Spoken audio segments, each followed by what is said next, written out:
Thank you, Catherine. Thank you, Jordan and Catherine, for those wonderful introductions. My name is Andrew D. Basiago. I'm a lawyer admitted at the federal and state levels in the state of Washington, where I've actively practiced for 21 years. My presentation tonight is entitled Project Pegasus and the Advent of Time Travel. I'm going to be speaking from experience. I was one of 140. How did that happen? Another non-ordinary effect. That's odd. Your finger was on it. Oh, okay. I know, it's like deja vu all over again here. Getting it subliminally. There we go. Okay. Boy, that was like all those Montauk Chair probes to the future. I'm going to be speaking from experience. I was one of 140 gifted and talented American school children who were brought into DARPA's Project Pegasus in the fall of 1969, which for most of us was our third grade year. Certainly was mine. As one of America's early time-space explorers, I was the first American child to teleport via Tesla teleportation.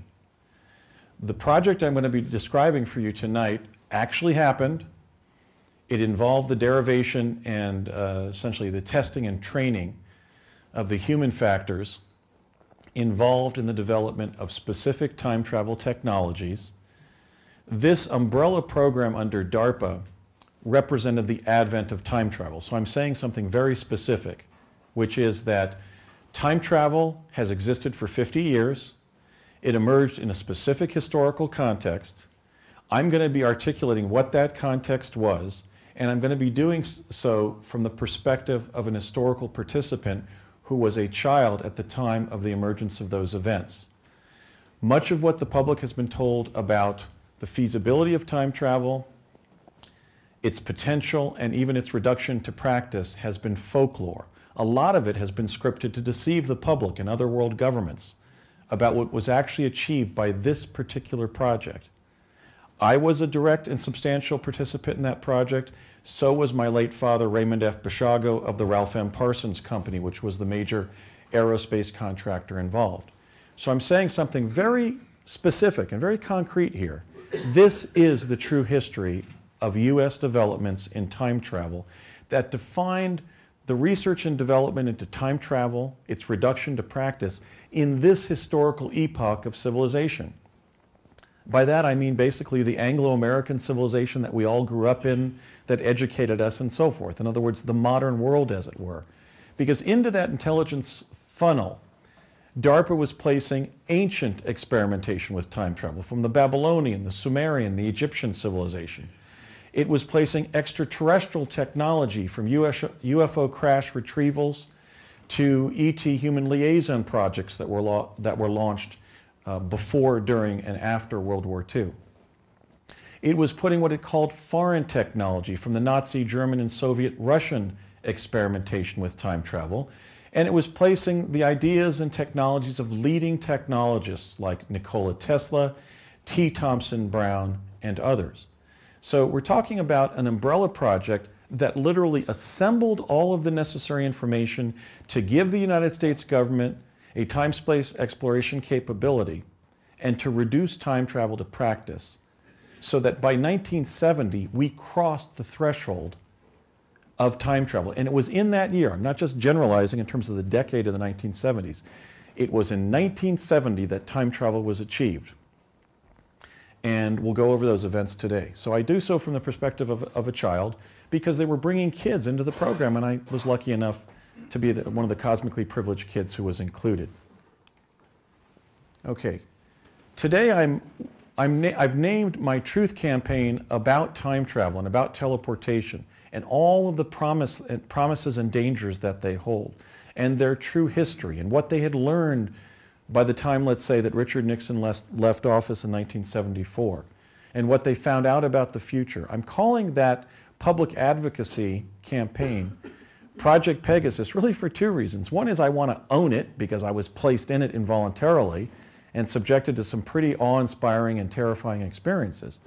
The other is I'm still on the project, and I'm the only person still on the project that I know of, unless these activities were carried on secretly, either ever since or at some time after, let's say 1972. And that is because the congressional mandate of DARPA, the Defense Advanced Research Projects Agency, is to prevent military surprise. And so I'm speaking out as a conscientious voice, as a whistleblower, if you will, because I think the United States should lead the world in establishing a system of global public teleportation. And that if we don't do that, if we don't lead that process and enter into agreements with other countries in how to operate that system of global public teleportation, a rogue country or criminal organization or terrorist group or even a private cartel of some kind could do so, and it could use it to manipulate the rest of the world. So I'm still active in seeing that this gets accomplished. What my dad believed should happen, which was global public teleportation, to prevent military surprise and to protect this country. Why? Because I love it and I believe that this country, this great American republic, has a specific historical destiny in the world, and that's why I pursued the US presidency in 2016 and will in 2020, 24, and 2028 to win the presidency and implement global public teleportation, or at least be the band major, at least be the catalyst for that to happen, even if I don't win the White House. Okay, now what are my major goals in committing my life to this purpose? The first is historical.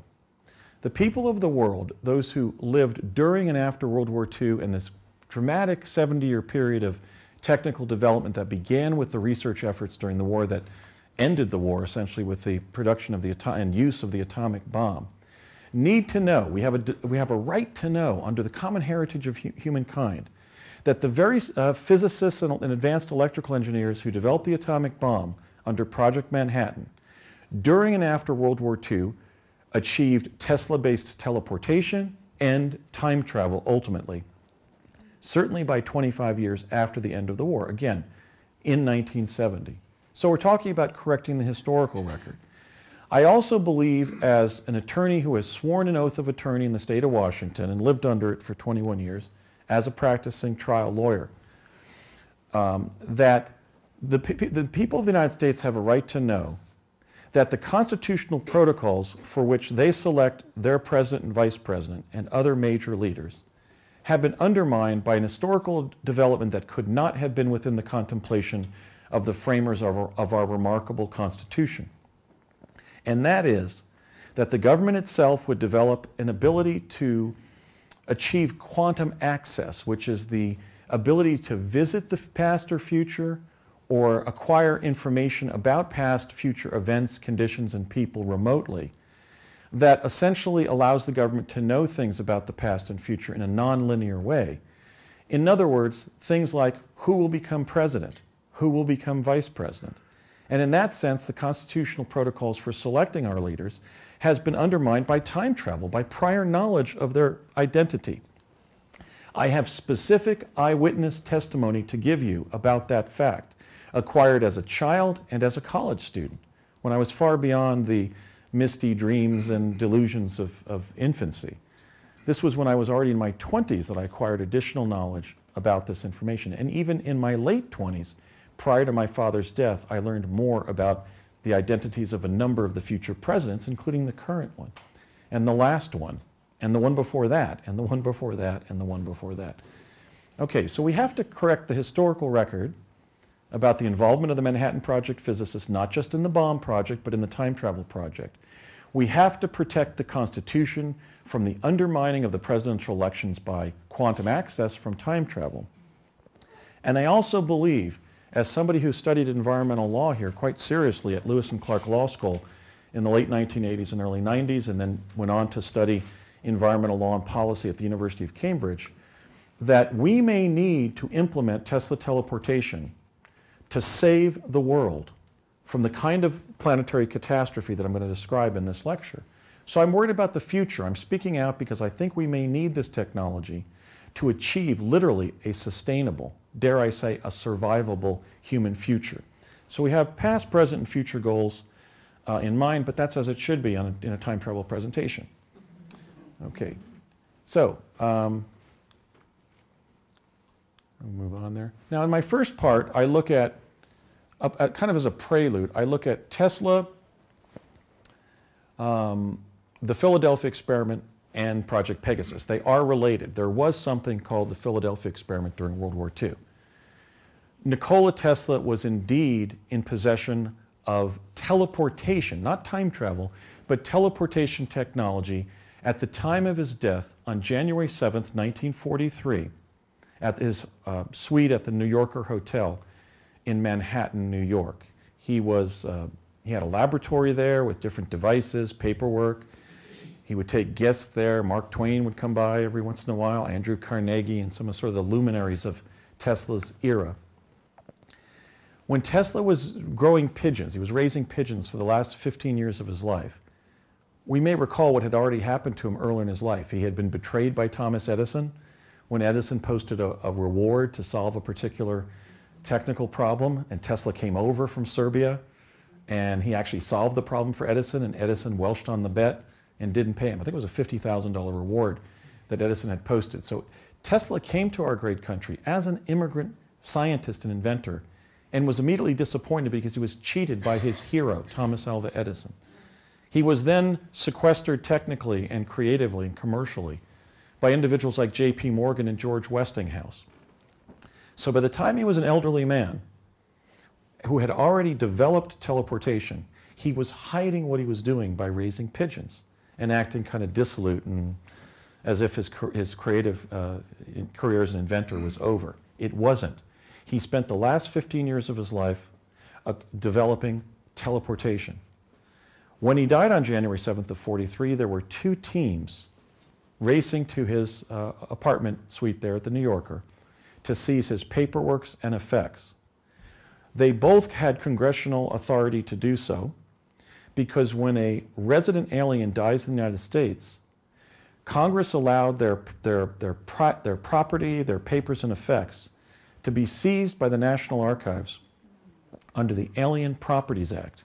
So Tesla's paperwork weren't stolen. That's commonplace now on Facebook. Everybody's saying, well, Tesla got his stuff stolen by the government. No. Congress decided that that's what happens when you die without issue and without heirs in the United States, and you're not yet a citizen. And Tesla never naturalized into a U.S. citizen. He was a resident alien, and he was tolerated because he was of such great benefit to our commercial and military sectors of society. Now, what ultimately came out of his work sort of roughly resembled the folklore of the Philadelphia experiment that's been handed down to us by, for example, the 1984 feature film, The Philadelphia Experiment, television shows like Stargate Atlantis, books that have written about time travel and so forth, but there were key differences, and I'll show you what they were. Okay, so we had something that caused this U.S. naval vessel to be surrounded by electrostatic energy. Everything else, however, was changed. Let's talk about the location. The Philadelphia experiment didn't start in Philadelphia Naval Shipyard. In fact, the original Philadelphia experiment was probably the attempt to use not teleportation, but another time travel technology called chronovision to capture the images of the signing of the U.S. Constitution.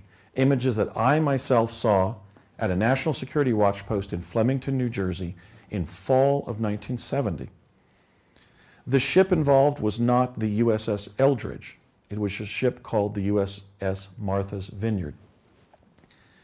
The ship was not, as I mentioned, in Philadelphia Naval Shipyard. It was in Long Island Sound.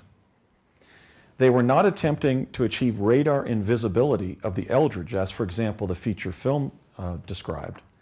They were trying to use Tesla teleportation to shift our ships out of the way of Nazi mines after the Nazi Navy began chaining their ordnance to the bottom of the Atlantic Ocean.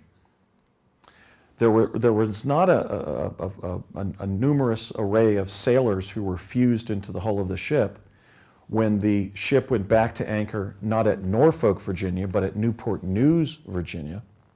There was one sailor who was falling through time-space so that when the ship was brought back, again, not to Philadelphia Naval Shipyard, but to Long Island Sound, a column supporting the splash cowling around the captain's mast appeared in his chest and obviously immediately killed him. So there was one casualty, but it did involve a form of impalement in the bulwark of the ship. And while Albert Einstein had been consulted by the Navy Board of Ordnance in 1943 after Tesla's death, he was not on the ship. Nor was the brilliant, equally brilliant Hungarian mathematician John von Neumann, who died in 1954. How could he be working on the Montauk project in the 80s, right? So it wasn't Einstein or von Neumann. They were consulted, but they weren't the principals involved. The principals who were involved in the so-called Philadelphia experiment were highly sensitive because of what they connected to, and this is it. They were J. Robert Oppenheimer and Edward Teller, two of the principal atomic physicists. Now, what was the sensitivity of that? It linked Nikola Tesla, the Los Alamos physics community that produced the atomic bomb, basically theoretically imagined it, tested nuclear fission at the squash courts at the University of Chicago, designed the bomb in Los Alamos, built the bomb in Los Alamos, tested it at Alamogordo at Trinity Site, and then flew the trigger to the island of Tinian from Los Alamos, and then installed the bomb aboard the Enola Gay and dropped it on Hiroshima, and then calibrated the blast. That community of physicists and electrical engineers that were central participants in the development of atomic weaponry were the same individuals who achieved the U.S. time travel capability, and my father and I knew some of them personally when they were doing so. Okay, so after the war, the Office of Naval Intelligence scripted the Philadelphia experiment that we were told, what I call the Philadelphia experiment cover story. This presentation tonight is my attempt to tell the real Philadelphia experiment, to correct the historical record. Okay, part two, the people. I mentioned DARPA. DARPA is the Defense Advanced Research Projects Agency. It's essentially the principal think tank of the U.S. military. It develops weapons, it develops surveillance technology, it develops communications technology, and so forth. It's basically the gadget laboratory for the military-industrial complex centered in Washington, D.C. And among the things that DARPA has done of a believable nature, of a publicly accepted nature, is develop Star Wars weaponry and also the internet. The internet... Sorry. I'm just pinching this because I'm holding the microphone, sorry. I can time travel at 7, but can't use my clicker. Okay. So, bear with me.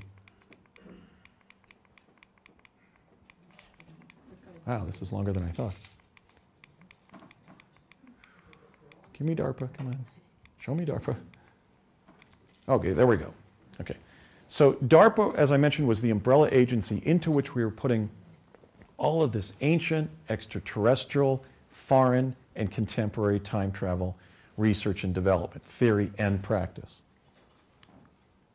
But at the same time, Project Pegasus was an intelligence project of the CIA, because why time travel somewhere if you're not going to gather intelligence, if you're not going to gather information?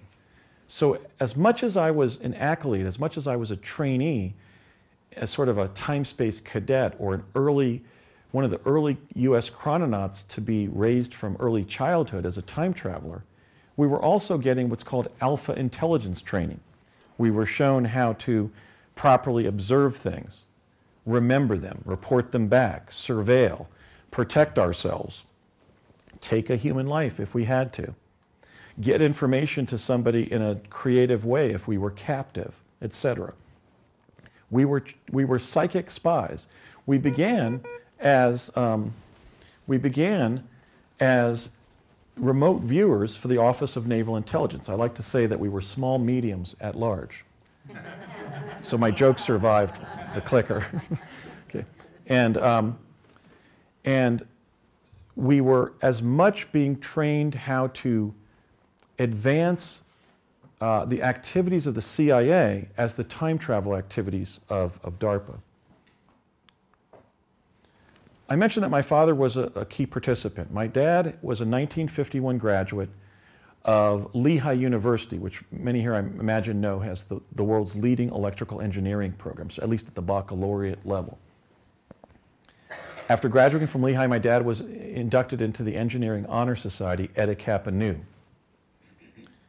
From 1952 to 55, he had been working at Okanite Company in Paramus, New Jersey, and he was approached by an Air Force colonel at Okanite and told to report the next Monday to work on the ramjet engine, where he would ultimately be asked to design the metal alloy by which the ramjet would not melt in contact with friction from molecules of air in our atmosphere or space dust in outer space. And then when he was working at the Thomas A. Edison Research Labs in West Orange, New Jersey, from 1956 to 64, he was asked by the US government to repeat Nikola Tesla's teleportation experiments. How far in time did they go? My dad learned that those experiments went back to Tesla's famous stay in Colorado Springs, Colorado in 1899. This year, the teleportation cover-up is 119 years old, okay? I'm 56. I first teleported when I was 6. So, you know, take your pick. We've either had a half century or over a century of time travel cover-up of an immediate practical nature. Now, why did that Air Force colonel approach my dad at Okanite in 1952, October of 1952? Because in July of 1952, 9 extraterrestrial craft clocked it traveling at 7,000 miles per hour, thousands and thousands of miles per hour beyond what any of the planes in the world could do, appeared above the skies of the most conspicuous political location on Earth. Not just above the United States, the world's leading democracy, and I would dare say leading country, not only above Washington, D.C., our national capital, but literally right above the Capitol building. It was reported on the front page of the New York Times and the Washington Post. So my dad was sent over to Curtiss-Wright to work on the ramjet, and that brought him into the sort of the classified reaches of the defense technical community. And then from 56 to 64, he was asked to figure this out, Tesla's ability to open up a vortal tunnel in the fabric of time-space. Another individual that was a key participant in Project Pegasus was Ralph M. Parsons, the founder and president of the Ralph M. Parsons Company, originally of New York City and then Los Angeles, and today it has a 6-acre campus out in Pasadena, California.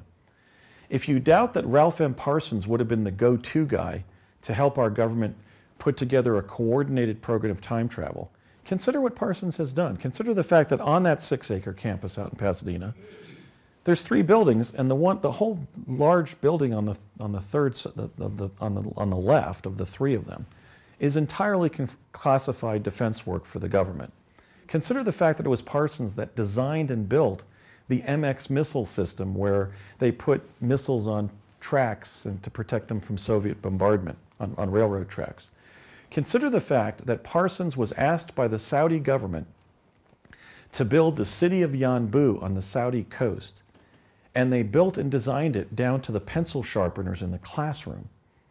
This is the world's leading process engineering company. Arguably, Bechtel is its leading competitor. In fact, Parsons and John McCone of the CIA worked for Bechtel during World War II. So there was an intelligence connection there in Parsons' career.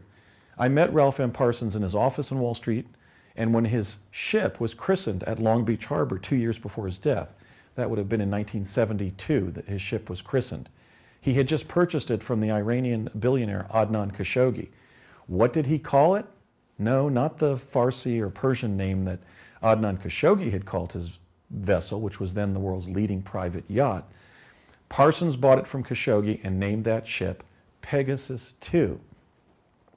As revealed as recently as when I already began my research on the Ralph M. Parsons Company website on the internet. Okay, so Parsons was essentially the daddy warbucks, the corporate tycoon who was the anchor of Project Pegasus. Not John von Neumann, Project Montauk, blah, blah, blah, but Parsons, the world's biggest process engineering company, as you would expect. Now, how was I brought in initially? I was brought in initially by my father in the winter of 1968, which for me was the second semester of my first grade year. I was 6 years old, and we met this person, Dr. Harold M. Agnew. My dad took me up to the teleport at Curtis Wright. There were two parenthesis-shaped booms on the shop floor in Building 68. My dad had the technician turn the device on. A field of radiant energy began to move back and forth between these two elliptical or parenthesis-shaped booms. And my dad explained that he was going to hold my hand, and at the count of 3, we were going to jump through this field of energy as quickly as possible and find ourselves in a tunnel of light for a short period of time, which would then close, and we would find ourselves elsewhere in the country. So we did a couple dry runs. This, you may remember, was then dramatized in Fringe. Remember when Walter Bishop, not Raymond Basiago, took his young son Peter, not Andrew. Andrew, of course, being Peter's brother in what? The Bible. Not very creative screenwriting there, folks, but and jumped through the teleporter, but they walked through. If they had done that, because they weren't moving a meter per second, they would have been cut in half. They would have been dismembered and killed. We had to jump a meter per second through the field of energy, and we did, and we found ourselves inside of a vortal tunnel in time-space, basically a big bluish-white holographic sort of tunnel, sort of undulating with roughly a triangular but almost circular periphery, but ultimately it was a huge oblate triangle. Remember Tesla's statement about what really mattered numerically in the universe was 3, 6, and 9? What do you know? The Tesla teleporter tunnel was really just a big, huge, fat triangle. And we arrived somewhere else in the country. In fact, it was the New Mexico State Capitol grounds.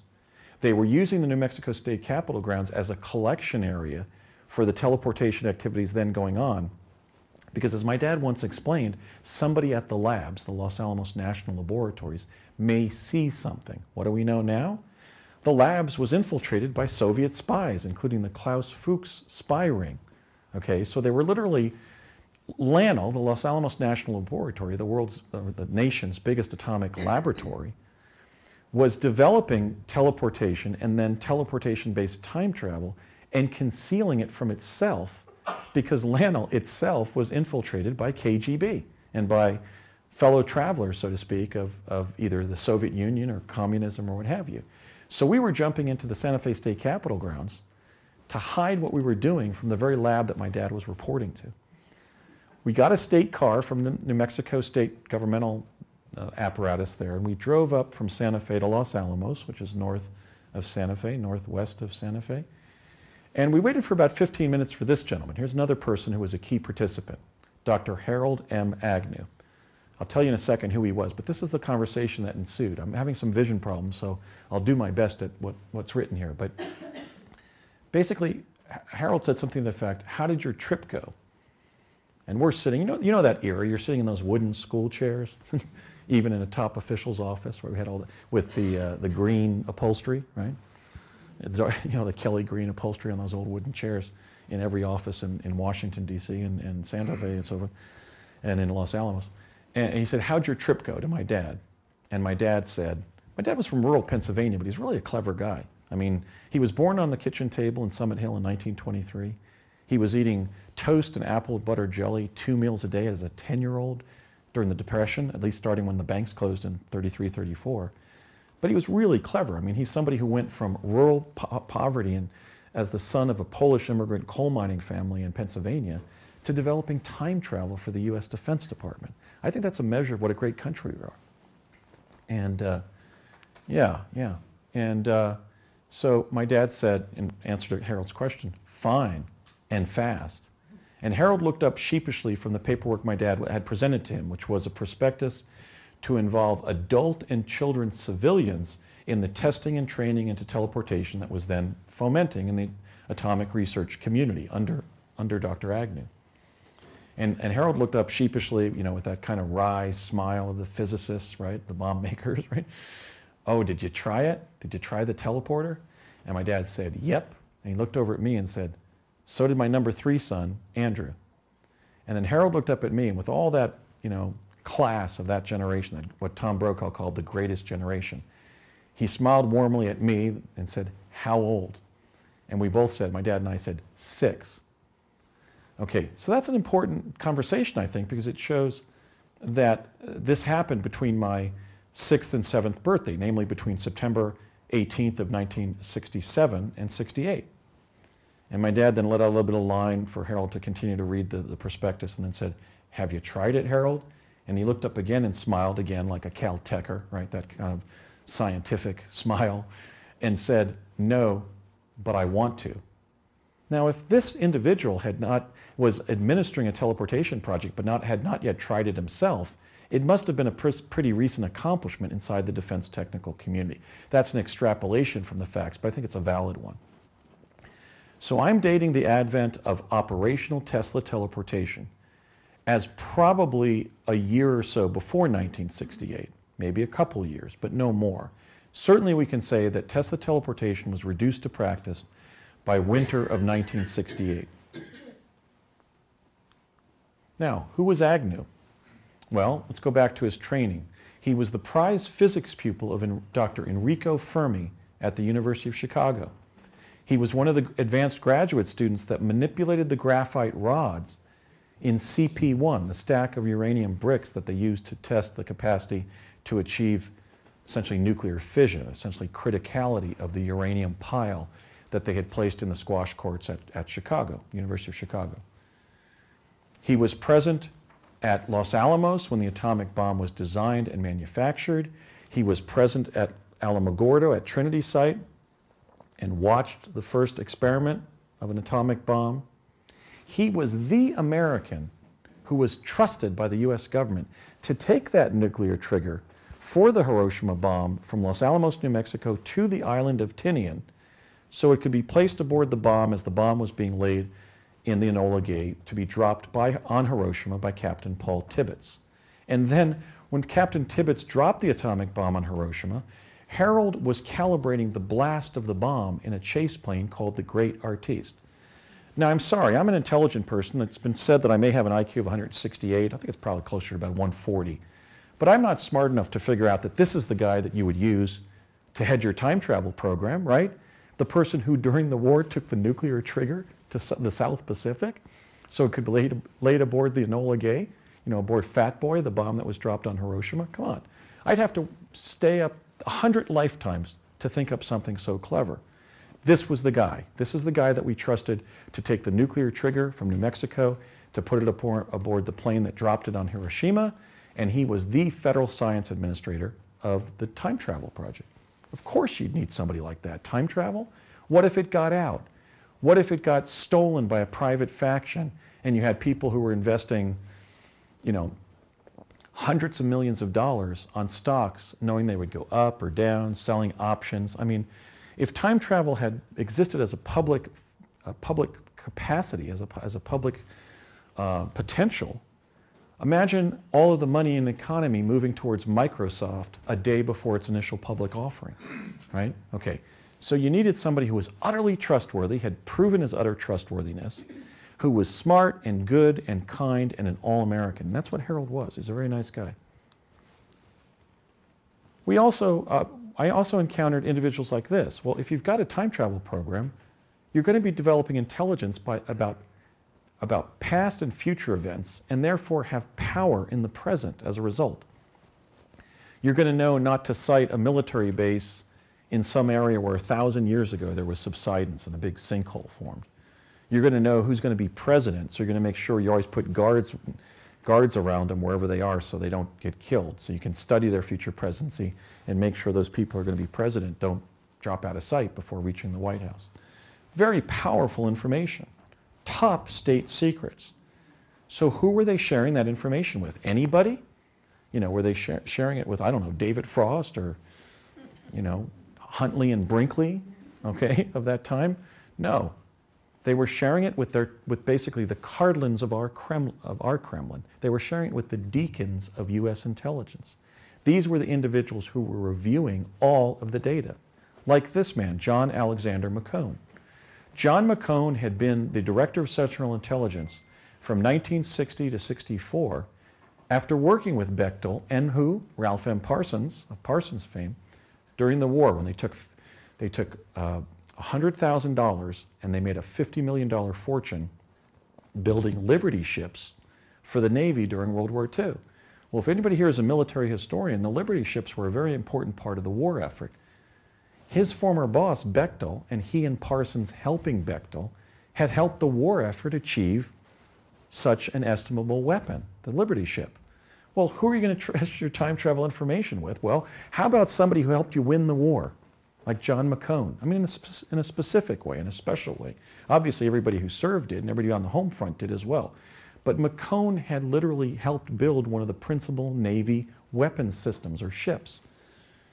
Okay, so I met McCone once when I was serving as a child on Project Pegasus, when we had all that downtime in New Mexico. He was sitting in a picnic bench-like table at a very modest restaurant, like a pizza parlor or a Subway sandwich shop or something. And he was trying to explain to my father what the thing in the future called the internet would be. And this was right around the time when DARPA was developing the internet as ARPANET at UCLA. And I have not a photographic memory, but I have a very good eidetic memory. And this is what, doing my memory work, this is what I remember happened. John McCone got a little frustrated at my father. My father was more of a technologist than a big picture guy. And had intelligence experience, but was primarily a problem solver in engineering, not an intelligence analyst or CIA agent per se. But he clearly was in the CIA database because I found it there long after his death.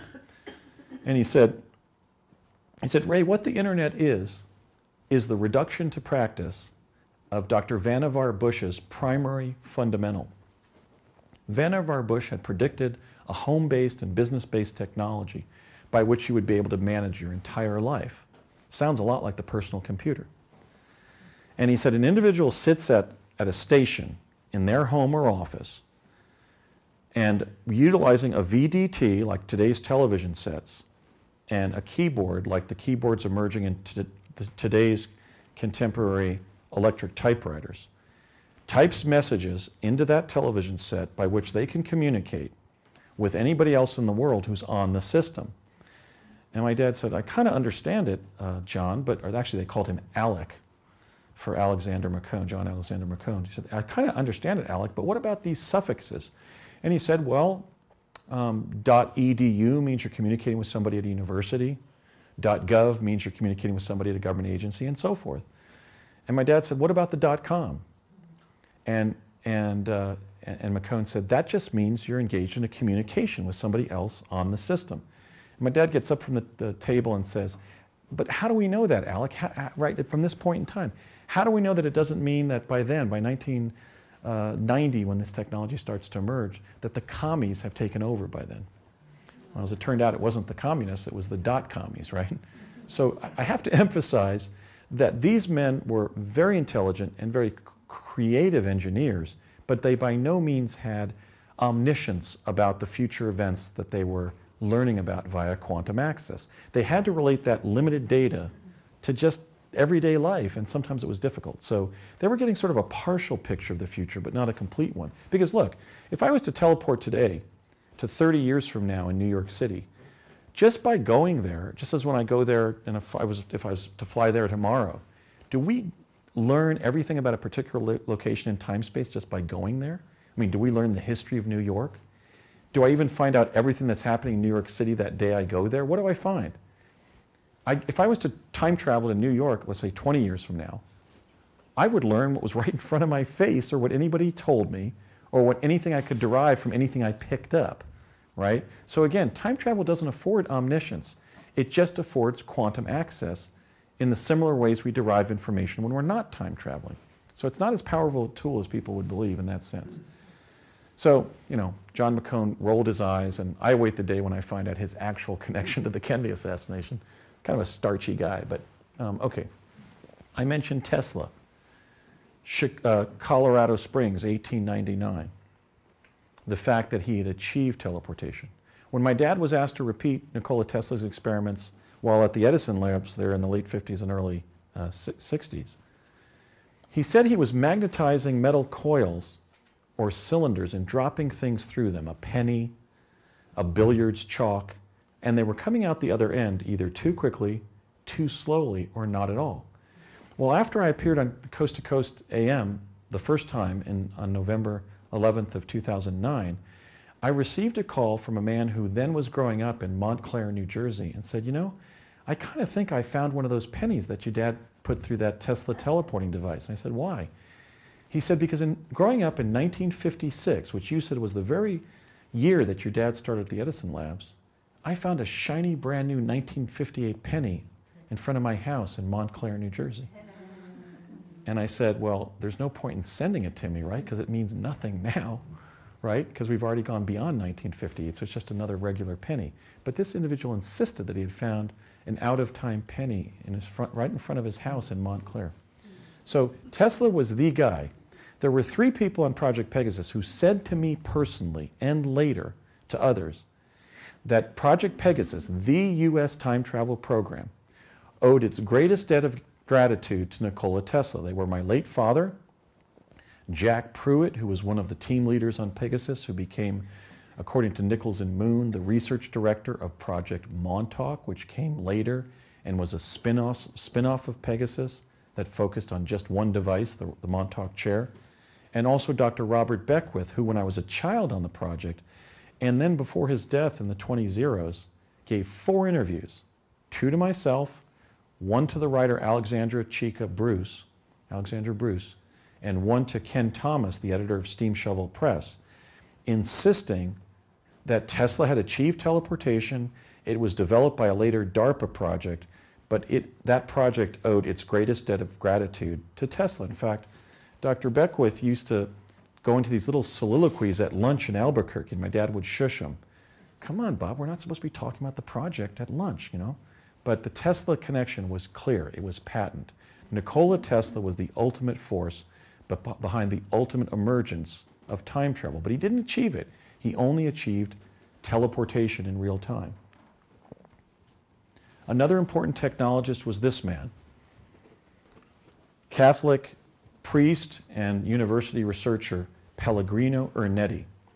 He was a member of the Order of St. Benedict, the Black Friars, the Benedictines.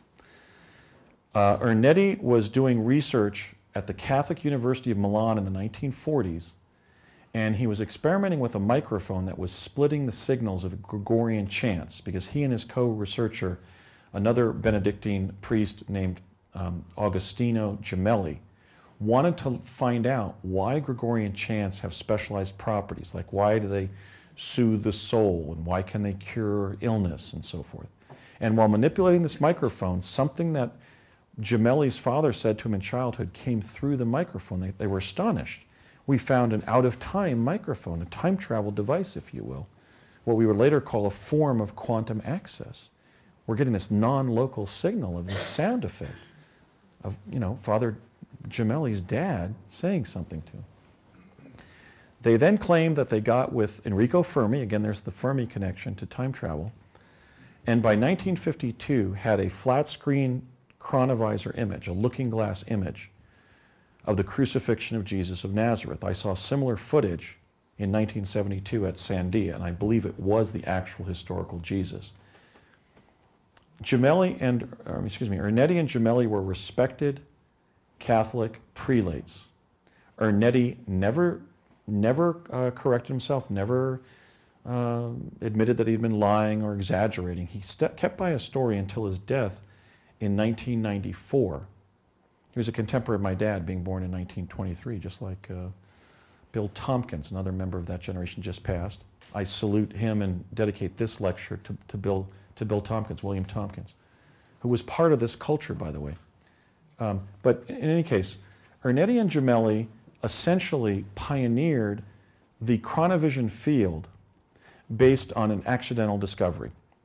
When I was brought into Project Pegasus, at least its activities in chronovision in the fall of 1970, they had already taken that technology and they were able to propagate a cubical hologram showing within it a past or future event, so that if you stood in that hologram, you subjectively experienced going to that non-local event. But initially it was just a technical remote viewing device that saw into the past, that was a looking glass into a past event developed by these two Catholic priests after this accidental discovery.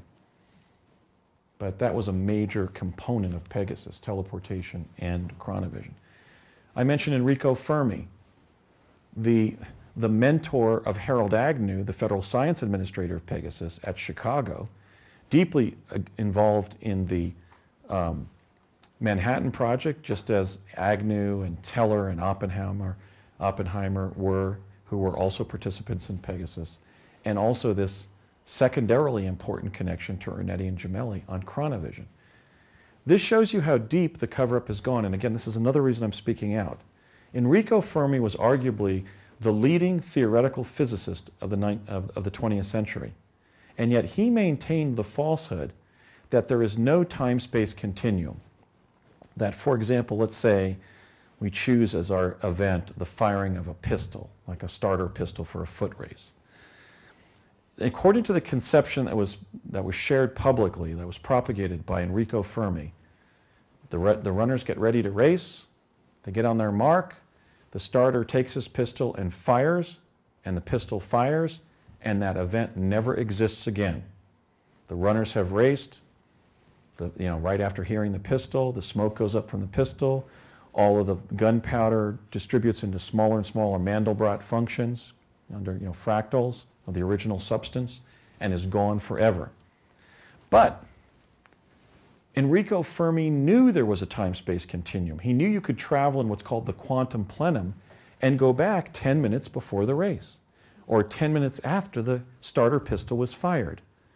Okay, now how can we maintain an advanced technical civilization like this one, where we all rely, for example, on not having our planes fall out of the sky while we're flying, and not have our leading theoretical physicists tell the truth, even to our advanced graduate students? He was lying. There is a time-space continuum. Everything that has, is, or will happen in the dimensions, the holographic dimensions of the multiverse, exists simultaneously. It's just altered based on the perspective of the viewer, but it's all going on simultaneously. How many dimensions are there in that multiverse? According to one estimate, let me see if I get this right. If you were to frame the number of dimensions in a numeral and set it at 12-point Times New Roman type, one of the prevailing type fonts, of course, of the digital age, that number would stretch for 130 million miles. And in each of those dimensions, you can move backward and forward indefinitely. I was sent to 100 million BC via chronovision. Why? Because they could recover me from 100 million BC. So I'm speaking out because you want to rest your refutation of me on a fatuous statement like Carl Sagan that extraordinary claims require extraordinary evidence? How about the fact that the Carl Sagans and the previous generation of leading scientists, leading public intellectual scientists like Fermi, have literally been lying even to their advanced graduate students if they don't have security clearances? Is that any way to maintain an advanced scientific and technical civilization? No. You tell your students the truth. They have a human right to learn the truth about the cosmos we inhabit and its laws and properties and characteristics. So I don't mean to beat up on Enrico Fermi because he was a great scientist, but he was lying. There is a time-space continuum. You can move backward and forward, just like if you were rowing a boat down a river and you thought, rather than trying to struggle upstream or row downstream, I'll go to the bank of the stream and take my canoe and walk. You can leave the stream. There's a quantum plenum that surrounds all events that you can travel in non-locally. And unlike Einstein said, you don't have to travel at the speed of light to do it. You just have to arrange the right magnetic effects. Okay, so Fermi, I didn't meet Fermi on the project. I met Agnew, Teller, and Segre among the Manhattan Project physicists. But he was a project insider because he was a major influence to Harold Agnew and to Ernetti and Gemelli in separate projects. This man was a key participant in the project as well, that my father and I had extensive contact. At the time, Donald Henry Rumsfeld, who would go on to be the longest serving U.S. Defense Secretary after the Department of Defense was reorganized from the Department of War after World War II under Forrestal. Rummy, as the program participants called him, but he discouraged me from calling him Rummy. He just wanted me to call him Don. He said, Andy, I don't want the kids in the project calling me Rummy. Call me Don.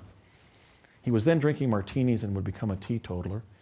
But Rumsfeld was the defense attaché to Project Pegasus. He was basically the point man between project participants like my dad and the Department of Defense. He would become defense secretary.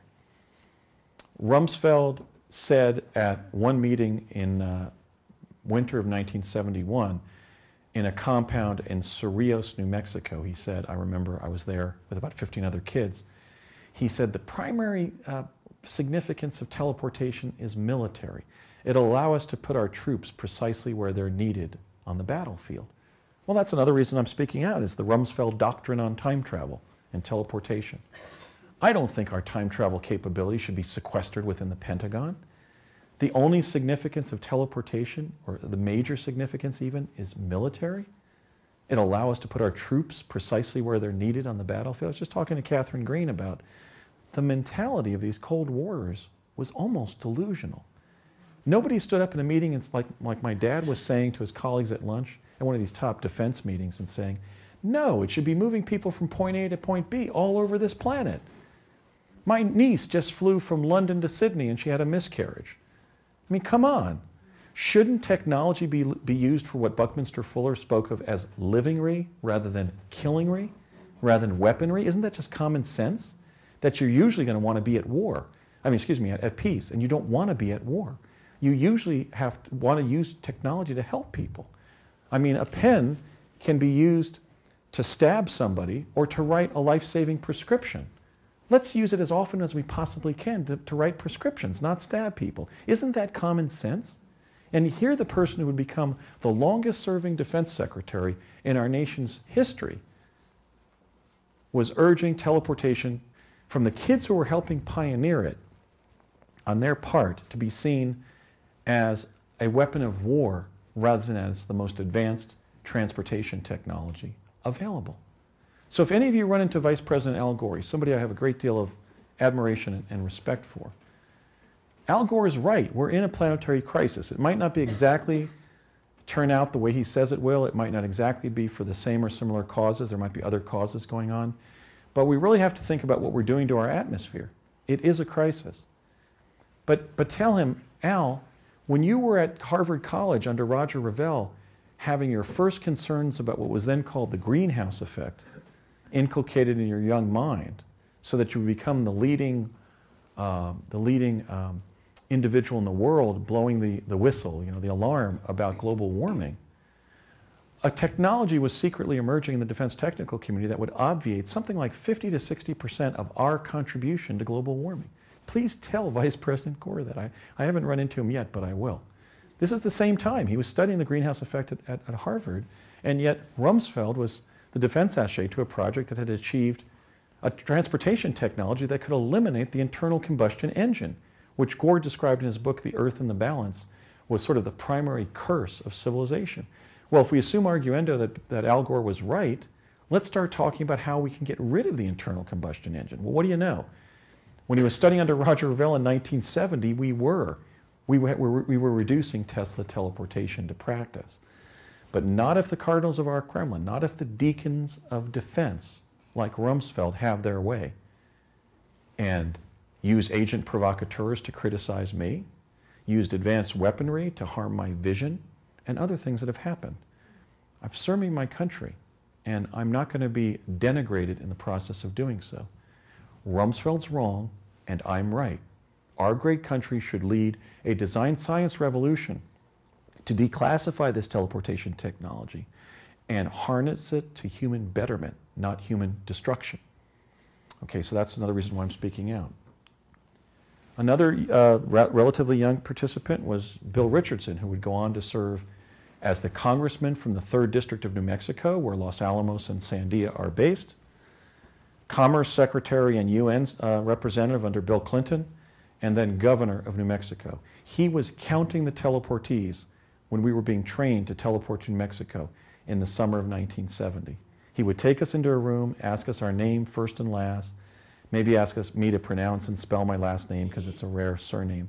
And then one time I said to him, "What's your name?" And he looked up from his pad and pencil and said, "Bill." And I said, "Bill what?" Because he just asked me what my last name was. And he said, "Richardson." I said, "Hi, Bill Richardson. I think I'm going to remember that for quite a while." Okay, so Bill Richardson was one of the young functionaries on the project. He was about 25 years old in 1970, kind of what we might call kind of a Dewey, kind of a problem solver, a staff assistant who was sort of channeling information to places, driving kids somewhere, and so forth. He is and has been the only U.S. government official that not only communicated with me about my involvement in Project Pegasus, but met with me. He met with me at the old car show, a vintage car show, in Chama, New Mexico in June of 2003. And for that, I thank Bill Richardson for having the decency to connect with somebody who had served on the project. But he told me he couldn't help me because it wasn't politically feasible for him to come out and give a press conference that we achieved time travel in 1970. But he still met with me and said that he supported my investigation. If he was in my position, he would do the same, and he would try to protect me while I was in New Mexico. And he would do everything he could to help me when I was doing my investigations in New Mexico, and he did. So I do want to salute Bill Richardson for having that measure of decency to a project veteran who was going back to figure out what had happened to him in childhood. One of the scientists, the one who sent me to Gettysburg in spring of 1972, was Dr. Sterling Colgate. He was the dean, basically the president and dean of physics at the New Mexico Institute of Science and Technology. Now, if I was making this up, how could I say we worked with a man named Sterling Colgate? He was a scion to the Colgate-Palmolive fortune who was delivering the money to pay for the project. He was the president of New Mexico Tech. He was the dean of physics there. And he sent me to Gettysburg via a technology called plasma confinement. How could I then, being somebody who had grown up in New Jersey and California, had been practicing law for years in Washington State, how could I travel to Socorro, New Mexico, and go into the research library of New Mexico Tech and ask for the Sterling Colgate clip file, and be given his clip file, and in the first clipping find February 5th, 1972, Dr. Sterling Colgate will give a public lecture on Tuesday about his advances in plasma confinement. Those are among the findings that I've held back from my book, so that after I complete this sort of 10 years of public lectures, people will be able to go, you can't make that up. You know, you can't say that you time traveled under a Sterling Colgate via plasma confinement and then ferret out some obscure newspaper clipping about his advances in plasma confinement. You don't have enough time to make such connection. But that's what happened. So Stir, as we used to call him, was a very taciturn man. Again, a decent American, but he wouldn't meet with me even when I got to his kitchen table on my first fact-finding trip in 2003. Or no, excuse me, my third in 2008. His wife said, "Young man, you're very articulate. I can see where you may have been on one of these special access programs as a child, but my husband will not come home to his kitchen here if this is about classified material." I'm sitting at his kitchen table. "He will not come home this afternoon if you continue to ask to see him." Okay, she didn't say, "Look, you didn't time travel." She said, "Stir's not going to talk to you." But he certainly was quite relaxed about sending me to Gettysburg when I was 10, when Lincoln was there, the day Lincoln was there. Okay, so Stir was a major participant, as was Ed Dames. Ed Dames worked with me in the Montauk Chair in summer of '73, in the auxiliary gym beneath, the laboratory beneath the auxiliary gym, which is the girls' gym at with lower basketball courts, at Los Alamos Public High School. So despite what he said on Coast, when I was on 11-10-11 with Laura Eisenhower, Major Ed Dames was one of the young sort of postdocs who were doing things like running us through the Montauk Chair experience. I met Ivan Browning, the Director of Science and Technology for CIA, one afternoon at lunch in Albuquerque. Again, in that infinity of traces, that's our memories. I remember that my dad said to Ivan, "Oh, it's Ivan with a B. I thought it was Ivan." And he said, "No, it's Ivan, I-B-E-N. My mother was Norwegian."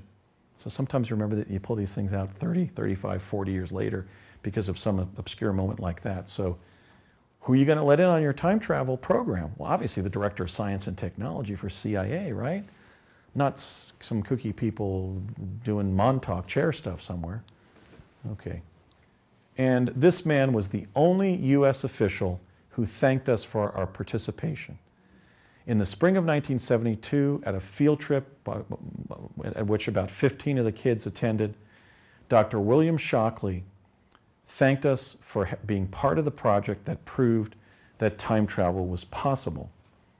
He asked us who he was, and we learned that he shared the Nobel Prize for Physics in 1957 with William Brattain and John Bardeen of Bell Labs for a specific component in physics being developed. Can anybody tell me what it was? Transistor. The transistor, right. So here's a man who was quizzing us. Do you know who I am? You know, I won the Nobel Prize. Do you know what it was for? Do you know when it was? And it turned out it was 57 for the transistor with Bardeen and Brattain. And he said, "Kids, let me kind of contextualize this program for you. What I and a few others in the government determined, that in the space program, if we develop the ability to go to a certain location in the universe, we're there at that time. But if we were going to go to everything that had ever happened at that place, we would have to achieve time travel. And if we did achieve that, we would be able to go anywhere in the universe at any time and understand the whole universe. So we developed this program." And he thanked us for our participation. So Shockley at that time was the chief technical consultant for the U.S. Army. He had gone out with the Fairchild 8 out to California to found Fairchild Semiconductor, which laid the foundation for the personal computer revolution that would be using ARPANET at UCLA. And then he had come back and he was at his old employer, Bell Labs, and was then in 1972 chief technical consultant for the Army. So he was another person who, like Ivan Browning, had sort of military intelligence ambit regarding knowledge of these technologies and the discoveries they were making. Now, part 3, the technologies themselves. There were 8. Remote viewing. One of the things they asked us to do is allow our minds to go to the Hanoi Hilton, the POW compound in Vietnam, and see whether Lieutenant Commander John McCain, whose father was the commander of the Pacific Fleet, was in that prison, and if so, where was he in the building? So we were doing conventional remote viewing for the Office of Naval Intelligence as recently, or excuse me, as soon or as early as fall of 1969, 3 years before remote viewing was supposedly initiated by Ingo Swann and others at Stanford Research Institute in 1972. This was the actual emergence of remote viewing. They were spinning us with our heads at the center, not like Vitruvius Man with his head on towards the outside, but with our heads towards the center of a turnstile as we looked up at a sort of a Twilight Zone type image on the ceiling. We were then spun at 33 1/3 rotations per minute clockwise. We would black out, and then we would we'd wake up and waft out of our bodies and start moving through the kinds of environments you access when you're dreaming. One time I got to kind of a black bridge, a black technical bridge, and when I was debriefed, the woman, I've since recovered her name, it was Stephanie Bindis, RN. She was a local junior high school health teacher who had been a U.S. Army nurse during Korea and World War II, as many of the docents in the program were. And she said, "Okay, Andrew, what did you see this time?" I said, "Well, I was traveling out of body once I woke up, and there was like this big black dam, like you'd have near a reservoir, or that a railroad track would go over a body of water." And she said, "Well, what happened next?" I said, "I couldn't get past it. I almost felt like I was a bee buzzing against a screen in a screen door, frustrated that I couldn't get into the house." And this is a direct quote from Stephanie Bindis. She said, yes, others are reporting that.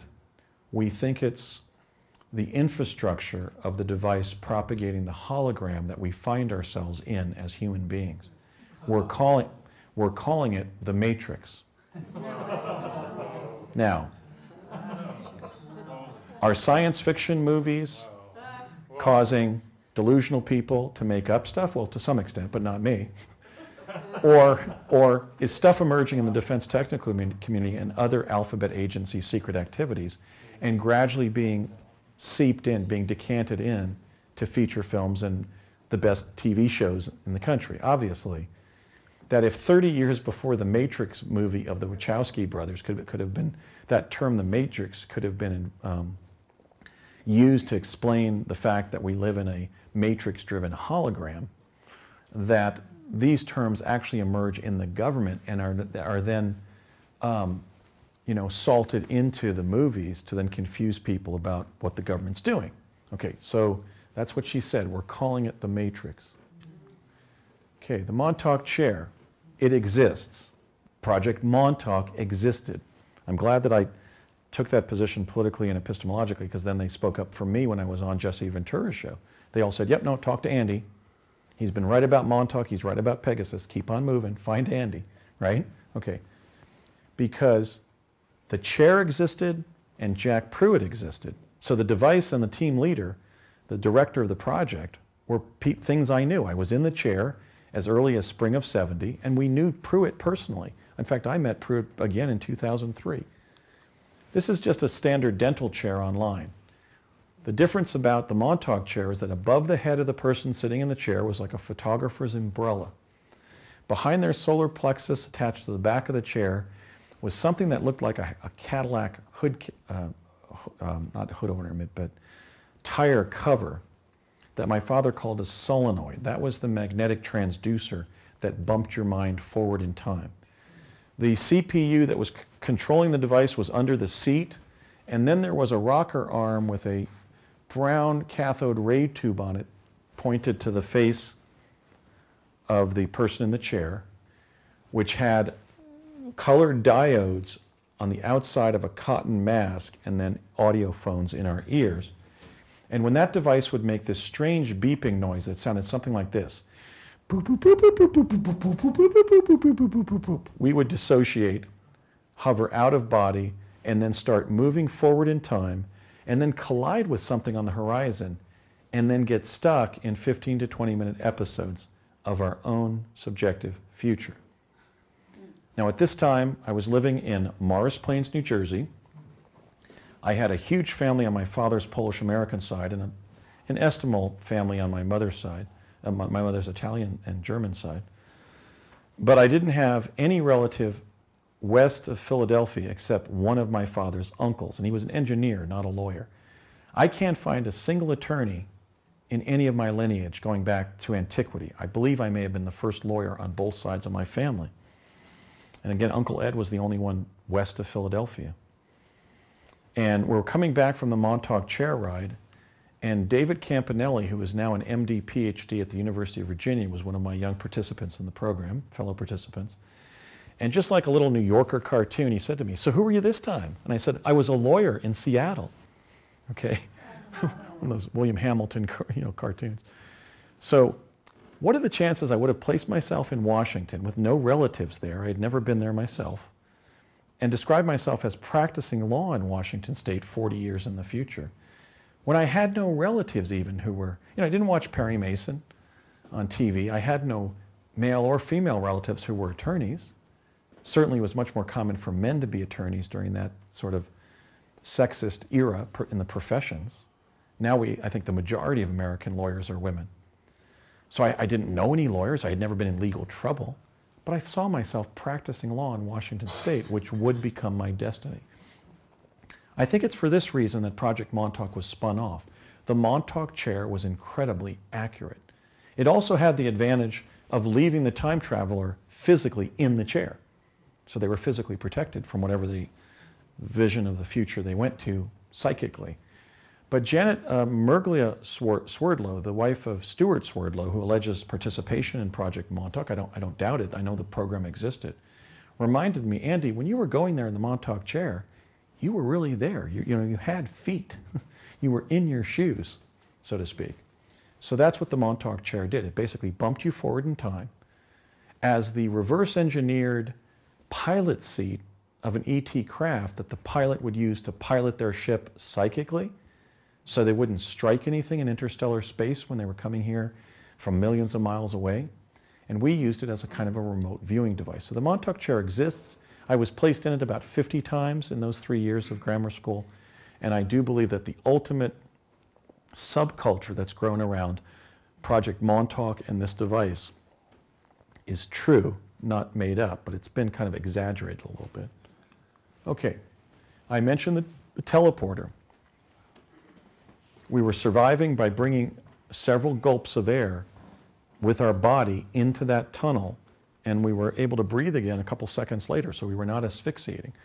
My father explained how the first 3 people to go through the chair intentionally, through the teleporter rather intentionally, did asphyxiate because the tunnel was too long.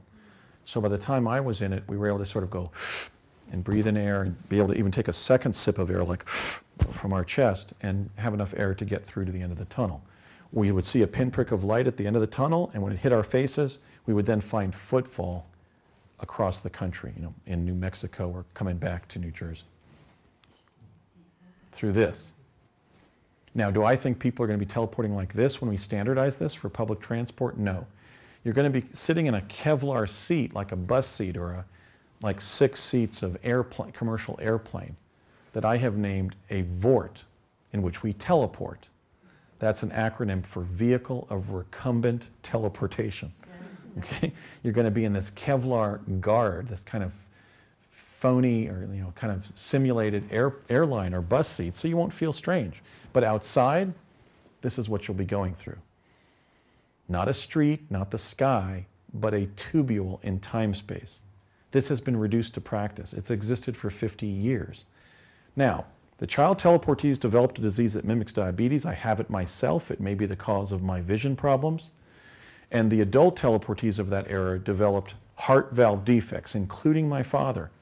He survived the last 13 years of his life with a robotic mitral valve. So let's thank Danny Thomas and his donors, because it was at St. Jude's Children's Hospital in St. Louis where that device was developed. And it saved my dad's life. So again, the teleportation of that era was not without medical harm. Am I advocating the implementation of teleportation even if it does those things to travelers? No. I'm only advocating the use of teleportation to ship goods, not people, if those biomedical consequences have not been solved. But if they have, how can we not move on to the next frontier of transport? We should. It'll be cheaper, faster, safer, less environmentally destructive, more convenient, and in every aspect of transportation, worth it. Faster, non-polluting, able to be harnessed to free energy technologies, safer to individuals in general, specifically to pregnant women. We take these things for granted. One of the statistics that most amazes me, and I brought up in my recent interview here locally on radio, the Vietnam War cost 50,000 American casualties and 300,000 injuries, 50,000 deaths and 300,000 injuries. We have that level of injury and of death every year from automobiles. And yet we're not tearing down the country to protest the use of the automobile in the way that justifiably we did about the controversy over the Vietnam War. But if we were just using carnage to humans as one of the most important values, we should be 1,300% more willing to protest the use of automobiles than our involvement in Vietnam. Every year, it's killing and injuring the number of Americans who were killed and injured over 13 years in Vietnam. We don't really think in those terms enough. We don't think rationally. How many people here have known somebody seriously injured in a car accident? Virtually everybody. Do we ever talk about that fact? Right? Dysfunctional families don't talk about important life-advantaging things. Right? Similarly, dysfunctional countries don't. I'm running for president to make this great country functional. We have to confront what our real problems are. And one of them is our continued reliance on Henry Ford's automobile. It's causing death, injury, congestion, pollution, cancer, mutilation of the human body, the killing of children and pets and wild animals. What do we call the wild animals who are killed by our outmoded mode of transportation? We blithely call them roadkill. What if that standard of life preservation was applied to our progeny? And think about it. Some poor raccoon or dogs or, some bird's progeny are being called roadkill. We have to wake up. We have to become a more conscious civilization. And we can do it by saying, wait a minute, we can't be tolerating a Vietnam every year. Why do we accept that? We try to make our cars all sexy and shiny and expensive and a status symbol when they're not working. We've had this technology for 50 years. Let's use it. We're a generous country. We're a selfless country. We are an innovative, ingenious country. And I believe it's our duty to use the best available technology if it's safe. So let's do it. Okay, the chronovisor. The first chronovisor image that I saw was the signing of the U.S. Constitution at this National Security Watch Post in Flemington, New Jersey. But in the real image, we were seeing the image from the window side of the hall. Benjamin Franklin was over on that side of the room on a big divan. He was about twice as big as anybody else in the room, including George Washington. And when I suggested to the technician, oh, that's a closed-circuit TV performance of the signing of, I first thought the Declaration, then I think he corrected us and showed that not John Hancock, but George Washington was on the dais. And I said, oh, the signing of the Constitution on September 17, 1787. As we were leaving, he spun in his chair, the technician, and said, boys, that's not a closed-circuit performance from Philadelphia or wherever of the signing of the Constitution. That is the signing of the U.S. Constitution. Okay, I think this was the original Philadelphia experiment. Now, when they standardized the chronovisors to cubicle holograms, they initially put the one we were visiting in the General Manufacturing Company facility in Convent Station, New Jersey, the map-making facility of Standard Oil of New Jersey from the year 1923. They put us on the stage, they turned on the hologram, and I quickly found myself overwhelmed. I was walking around a grassy swale. I thought there was a football or rugby game. I saw a very pretty woman in a fancy dress with an old man standing behind her and a young boy standing in front of her, as if, let's say, her son and her father. And I thought, oh, this is just some sporting event. I went around the grassy swale, and I saw Union forces retreating from Confederate forces during a Civil War battle. And there was a Union soldier, kind of a Joshua Lawrence Chamberlain type from Gettysburg, with a big lamb chop mustache, waving his sword at me, going, boy, boy, get off this battlefield, son. You're going to get killed. Go, go. Now, people have said, well, you were in your street clothes from the 1970s. So what? I was in a pair of blue jeans, a check shirt, and a pair of black shoes. That's not exactly out of place in a Civil War context, right? Blue jeans. And so I was going to run off the stage, but then the Union forces retreated past me, and I had Confederate forces with fixed bayonets jumping over the berm as I was hiding beneath it, yelling the rebel yell, which was, woo, woo, woo, woo, and it was basically pretty terrifying, because I thought at any time one of them could spin, see a boy in blue, and assume that maybe I was a Union bugle boy or drummer or something, and stab me to death. Had that happened, I would not have been injured, because this was three-dimensional chronovision, where we were just there, as Jack Pruitt described it, as a spectral presence in their environment, like ghosts are in ours, like ghosts of past events. So initially, three-dimensional chronovision. Then they tried to show us how far back in time they could use chronovision, and Jack Pruitt's gotten us in a circle there.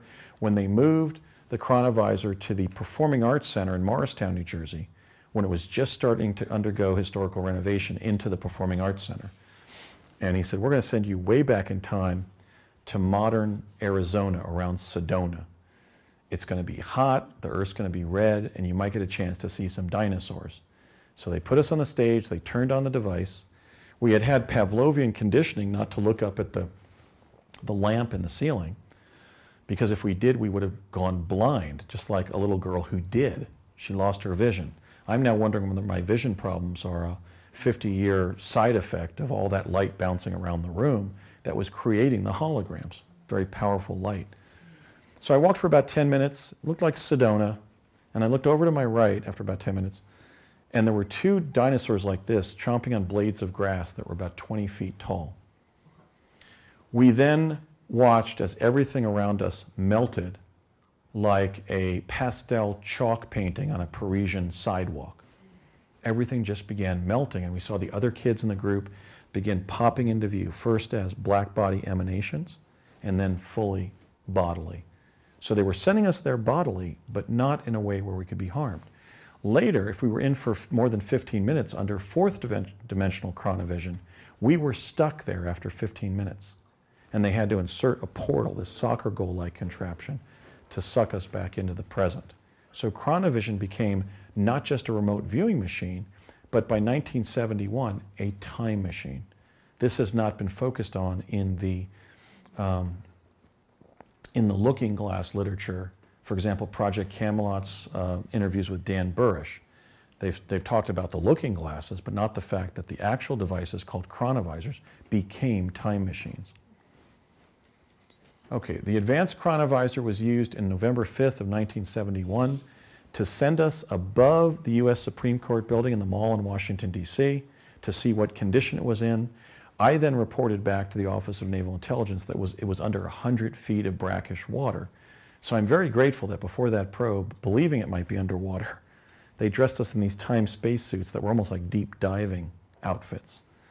It was that encounter with Art Bell that some of you may have heard during the August 14th, 2015 interview, in which Art Bell admitted, Andy, I believe you. You've described everything about my work and career in life that you could just glean from that chance encounter we had at ITT Defense Communications in Nutley, New Jersey in mid-October of 1971, when you said you were getting your acclimation trip out to where that advanced chronovisor probe would be undertaken in early November, a few weeks later. It was this event, my appearance on the Art Bell Show in 2015, that caused Dr. Michael Salla to just drop his objections to me, apologize to me, and even agree to investigate my claims with a view to proving them, which Michael is now investigating. So even heightened adversaries can become allies if they stick not to the politics of personality or egotism or any of these base motives of human beings, but the truth. And as we bring that book forward, Michael and I are going to stand tall and talk about the fact that, look, we didn't believe each other, now we do, and he's going to show the evidence that he finds to prove my claims. So, great. And then let's see, this one was the Stargate. Stargate, like teleportation, like the Matrix, was a technical term used by Project Pegasus. The Stargate that I had access to was in this building, the gymnasium at the Cerritos Cultural Center, built by the WPA during the Depression. This is a huge facility, by the way. This picture doesn't really do it justice. It's got both an Olympic-sized basketball court, and then behind that, the symphony orchestra-sized stage upon which musical performances were intended. So we would jump up this ramp and through this blue-notched portal, and we'd be in the Vortal Tunnel for about 30 seconds.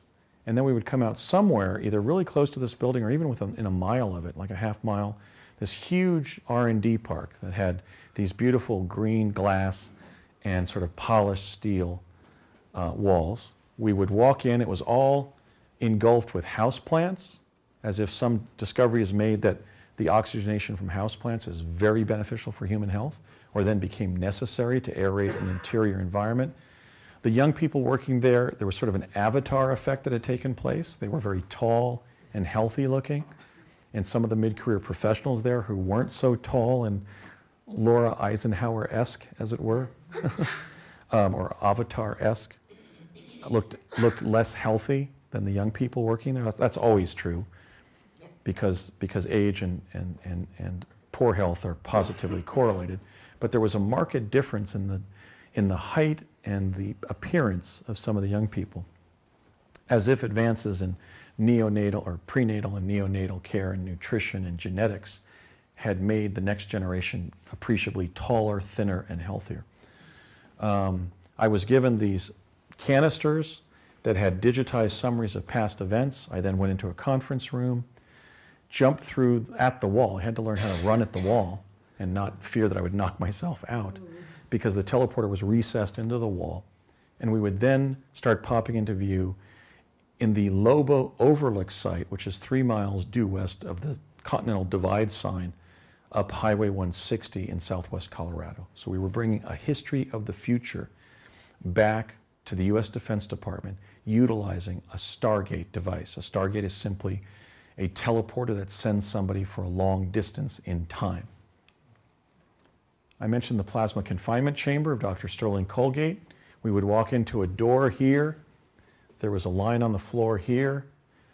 Plasma under confinement would be released here. It was sort of opalescent in color, and it would reproduce what is done spontaneously when seismic faults release plasma, and that, we believe, may be the cause of some of these classic time slip cases that have occurred, like the Montélimar, France case, where the 2 British couples were on holiday at Nice and they stopped in Montélimar, France, and there was no glass on the inn's windows. They were all wooden shutters.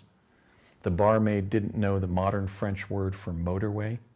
They paid 4 pence for a breakfast for 4, and 2 gendarmes walked into the restaurant dressed in period clothing from the 1890s.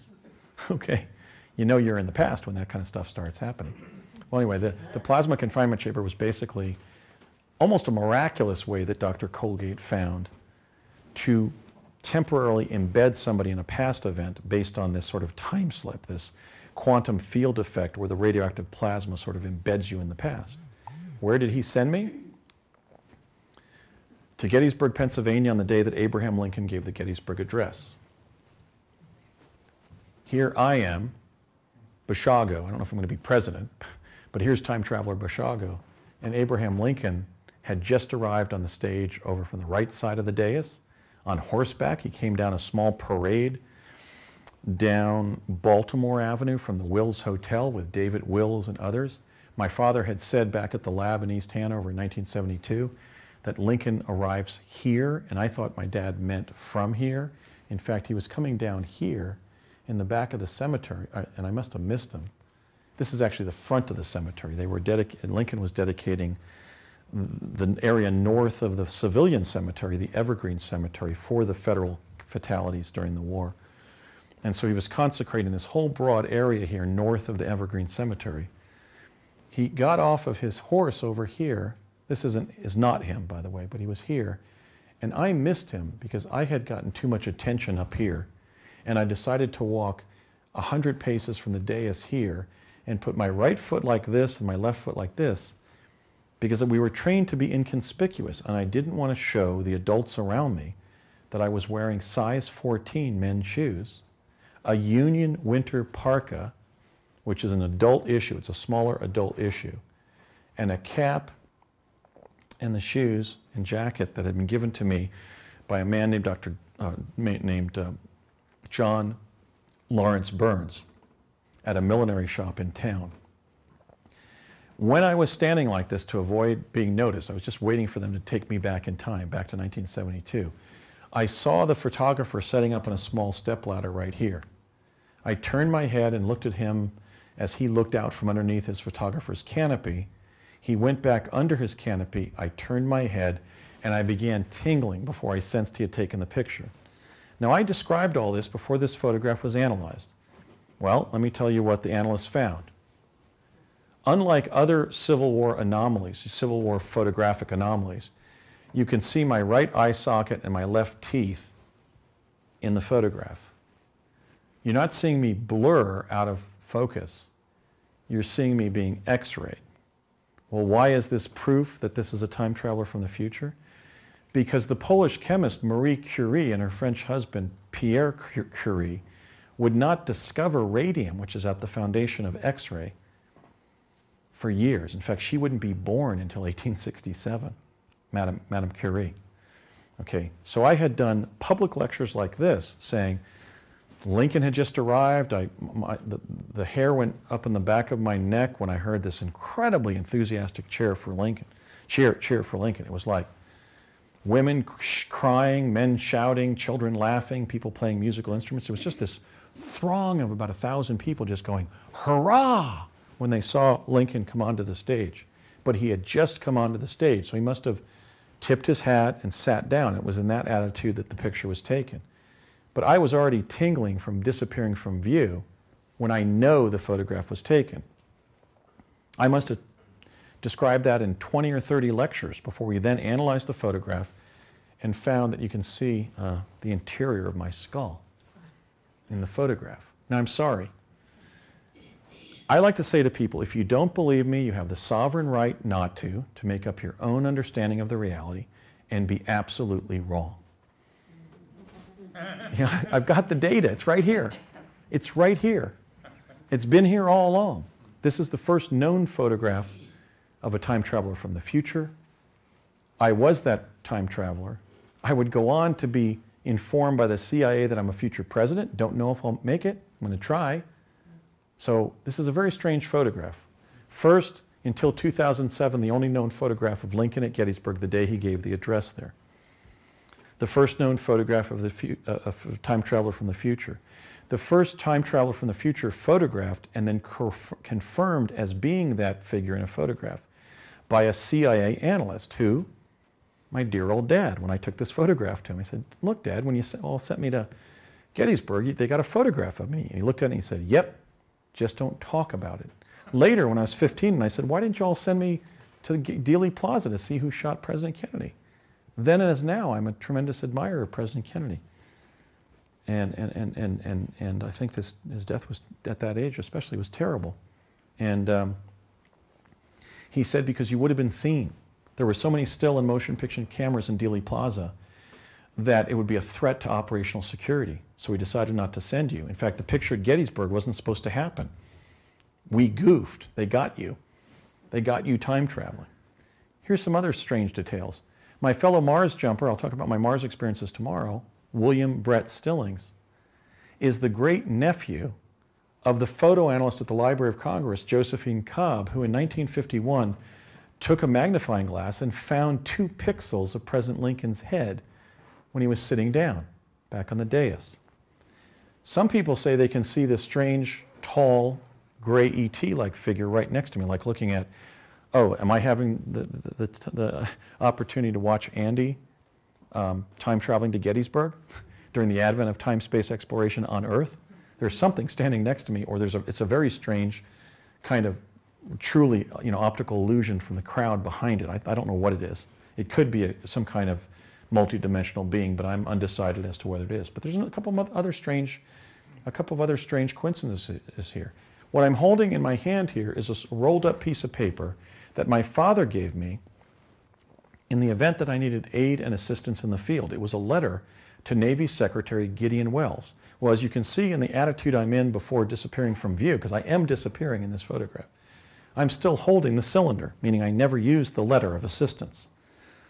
But 149 years later, I think it was 149, when I was lecturing in the Hawaiian Islands, I ran out of money, and I just got online. I thought, God, maybe I can set up some more lectures with one of my Facebook friends.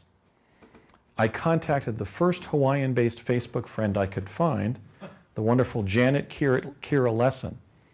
She put me up at her home. She and her wonderful husband, Dr. Sasha, or Alexander Sasha Lesson, set me up in their home on Maui, north of Wailuku, and then Janet organized a 2-week tour of Maui. I just toured with Joan Ocean over in Kona.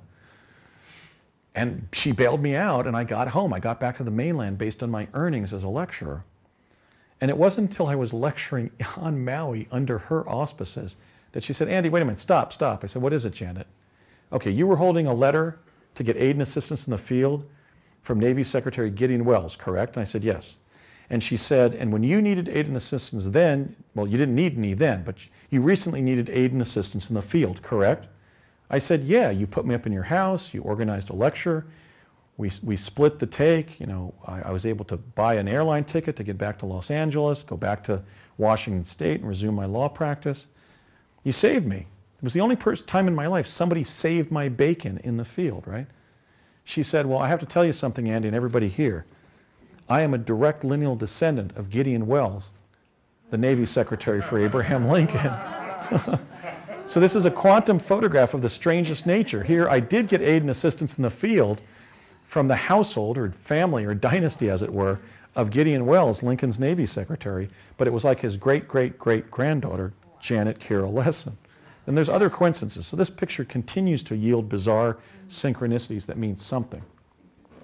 The jump room was simply a room, an elevator, that morphed from a box and a cylinder and opened up somewhere else. We have no idea how it was operating, and we will cover it tomorrow in the Mars lecture. So those are the 8. Now, I spent years... I just want to let you know it's 8:45, so make sure there's some time for questions. Oh, okay. I'll just go through a couple more issues then. First of all, I had difficulty sort of parsing the time, and I finally realized we had been doing things in summer of 1970 in real time, in summer of 1971, and then we went back to New Jersey at the beginning of the summer and experienced a second summer of 71. We then progressed through fall of 71 and time traveled to summer of 73, and then back to the beginning of the fall of 71. And we then progressed through summer of 72, lived it in New Mexico, and then went back to the beginning of the summer and lived a second summer of 72. So I had about an extra year of experience during these 4 years. That's why when I went to White Rock with Jesse Ventura on conspiracy theory, you may recall that the woman who owned that house that my dad and I summer sublet was absolutely confused when I explained, yes, I lived in your house in the summer of 73 and then in the summer of 72. But that's what my father and I did from our perspective in time-space. Okay. Now, because of that, because of jumping from fall of 71 in New Jersey to the beginning of the summer of 73 in New Mexico, when 3 weeks into that process, I called my mother at our home here on 35 Countrywood Drive, Morris Plains, New Jersey. It wasn't until 3 weeks after we got back from the summer of 73 that she took the call in the house, said, this can't be my number 3 son, Andrew, calling from a secret time travel project in New Mexico, honey, because she opened the kitchen door and said, because you're right downstairs playing, and then went, wah, and hung up the phone. She was talking to me on the phone from 1973 in New Mexico while watching me play by myself silently down in the rec room. Okay, now how did that happen? Because we dropped the house in 1973. In November of 72. Was it the copper phone lines? Okay, but that's what happened. So that begs the question what these other dimensions actually are. Now, here are some things just really quickly that they knew during sort of the Nixon administration. Or no, let's go first into why children. We were necessities. They wanted to taste the mental and physical effects of teleportation on bright, sturdy children, like the first children, to use us as proxies for what if they introduced teleportation of the president, the vice president, and their families. So we were necessary participants. We were viewees. We were tabula rasa, and we were expected to be able to see things more clearly, more accurately. So let me start over again. We were experimentees, right, because they wanted to get a baseline on the mental and physical effects of teleportation. We were necessities because the holograms propagated by the chronovisors would collapse if adults were used. We were viewees in the sense that we were tabula rasa, and they wanted to rely on our keen childhood perceptions to gather intelligence data. We were trainees for time travel as adults. Now, what did they know in the early... maybe we should just stop here. I'll go through, just give you a kind of a broad overview of some of the things they knew during the Nixon years about the future. And this will give you a sense of how, within the secret corridors of power in our government, people are living and cogitating about things decades or even centuries in advance of the average American. And I don't think that is right. But this is what I learned about the future before leaving Project Pegasus in November, no, excuse me, at the end of the summer of '72 in real time. And hence what the project, most of this was from shop talk, not my own time travels. I learned that Nixon was going to resign in a scandal called Watergate, which would happen a few years later. I learned that there would be the emergence of a venereal disease that was lethal or potentially lethal, AIDS, but it wasn't called that, but it was mentioned. I learned about the advent of the internet in that conversation between McCone and my father. I was shown and allowed to read my 2008 paper, the landmark paper entitled The Discovery of Life on Mars, which is the first paper to show images of humanoid and other animal species on another planet. I was supposed to read it to glean as much information about life on Mars as possible, but if I gleaned all the possible information in the paper, I would still just write my paper, right? So that was a paradox, but they did have me read it. I learned about widespread cell phone use. My dad said, yeah, in the future we see you all walking around different streets and stuff with all these little walkie-talkies. I learned and was shown images of the South Tower strike on 9/11. My dad described the events of 9/11 to others. And I learned the identities of future presidents Bush and Bush as a result of having lunch with them one day with about 40 people on the project. And Bush 43, George W. Bush, came over to me and said, Handy, have you heard? My daddy and I are going to be president. And so it was W. And then also Bill Clinton, in another smaller lunch setting, said, how you doing with the information bill? This will give you a sense of quantum access in the U.S. presidency. How you doing with the information? Present at that meeting, by the way, was Harold Agnew, Iben Browning, my dad, Joe Conason of Parsons, and myself. So just 6 of us, including Bill Clinton. A young Bill Clinton, like Georgetown age Clinton, you know, looking a little bit older than a high school student, comes over and sits down last. And they say, well, how you doing with the information bill?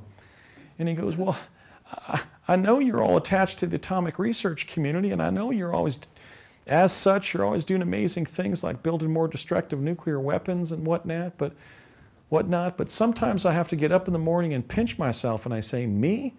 Bill Clinton, President of the United States? Well, fellas, that dog don't hunt.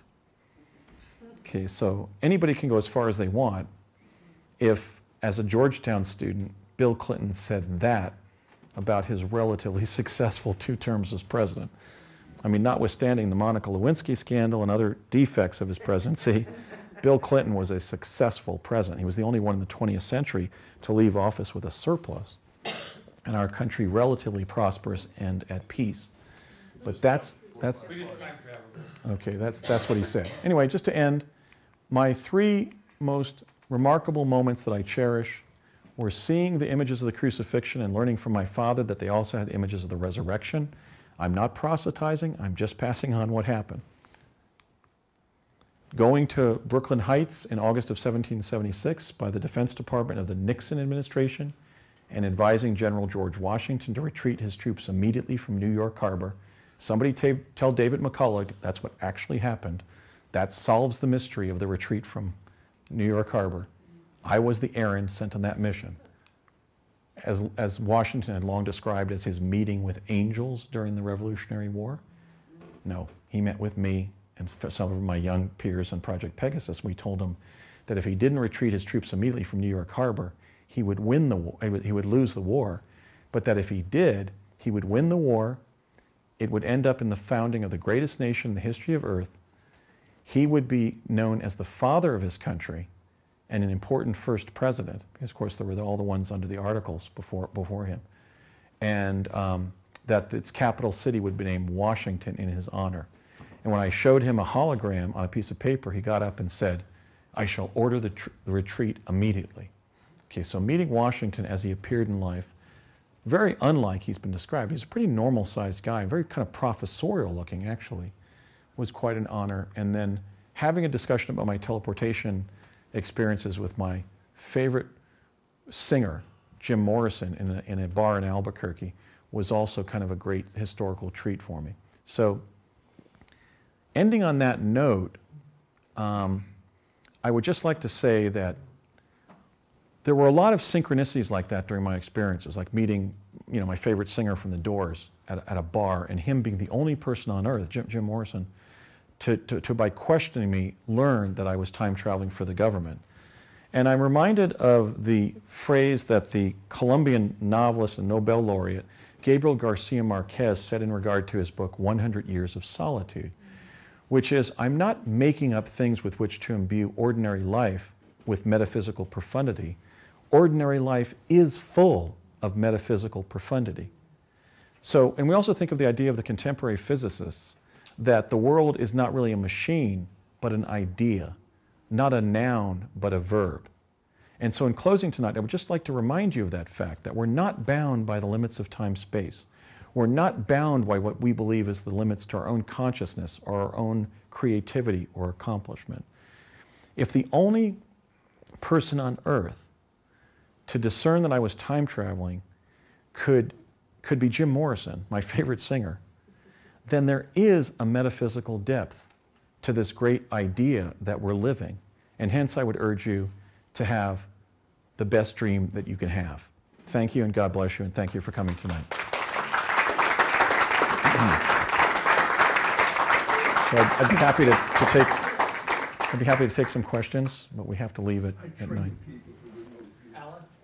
Yeah. Okay, my question is, you seem to be framing the discussion of the future as if it is like a set future, which like there's one outcome. And I really question that, because I wonder what that does to the idea of free will. If it's all determined, everything is determinism, and there's only one outcome possible, is there such a thing as true freedom? As true Well, choice? that asks an interesting philosophical consideration, but it actually confuses two different things. Andy, can you summarize the question? Yeah, the question is, am I purporting a view of causality in which things are destined, and does that obviate the notion of free will? Or is it a different model where people can make different decisions and generate different timelines? My answer is, we live in a deterministic universe in terms of some of its forces, but then we can exercise free will in how we respond to those deterministic forces. But at the moment that you have the collapse of the wave function, a particular thing happens. If you're using quantum access to access the events on that timeline and that dimension, that is what happens at that day. Notwithstanding whatever interplay of forces or causes exist before you arrive at that vision of that finding about the future, or even after then. In other words, on the day that that event or condition is accessed, a discrete destiny manifests with the collapse of the wave function.